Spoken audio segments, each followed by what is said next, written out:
If a proposal has come in your direction from a person whom you are satisfied with their level of deen, which means their closeness to Allah, their religion, they don't have to be, so pious, but on an acceptable level. Perhaps they read their salah, they're responsible in their relationship with Allah, and secondly, their character and conduct is of an acceptable level. If you have those two, then let it happen. And you know what the hadith says? If you don't, oh, this is my favorite part. Do you know why it's my favorite part?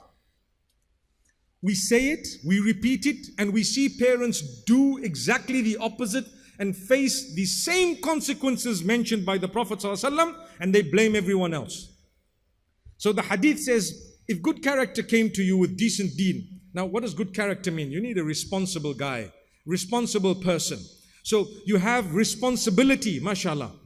They're responsible and they have deen. They're good character. I can talk to a young man for a few moments and I can have an idea of how he carries himself. For example, I may not know the details. I could find out. You could go deeper and deeper.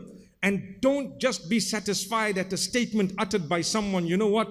Yeah, this guy is like that. No, sometimes they have ulterior motives. I've known of many cases of people whom the parent asks one of their relatives, a brother or a sister or someone, that, my daughter is interested in this guy. And they say, no, he's on drugs. But you know what? He's not. So why did they say that? Because they were eyeing out the same child for their daughter. Subhanallah. Wow. It's a reality. You may not like what I just said. There are some from amongst you who are really, really in that situation. Subhanallah. Where people just come and say nasty things. They've said it about me and about you. Anything they can say. This guy is like this. This guy promotes violence. He hatred. And you know it's not true. It's absolutely false. But why do they say it? Because of some weakness they have. You need to help them. The problem is you've just destroyed someone's life by lying. You speak the truth.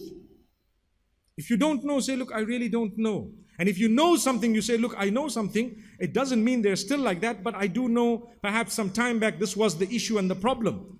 But the difficulty is as soon as the child raises an issue at home that, I'm interested in someone, close it. Why? We're living in a world where we interact with people. You probably have the best child. It doesn't mean that because she has come up or he has come up to you with some suggestion from the school or the workplace that they're already having an affair. It doesn't mean that. It doesn't mean that they've started in a haram way. Not necessarily. You have to take it seriously. You have to communicate. You find out.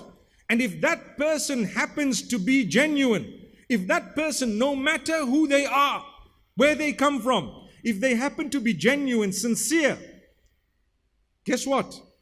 You're going to have an uphill task trying to say no now because you have Allah and His Rasul on one side and you have your ego on the other. Subhanallah.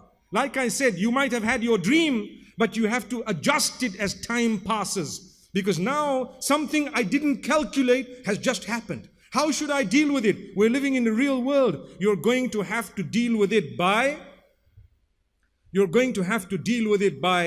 facing it, by understanding it. Like I said, look at the guidelines of the deen and try your best to help your child. My beloved children, definitely take what your parents have to say seriously. And if they don't listen to you at all, try again and keep trying.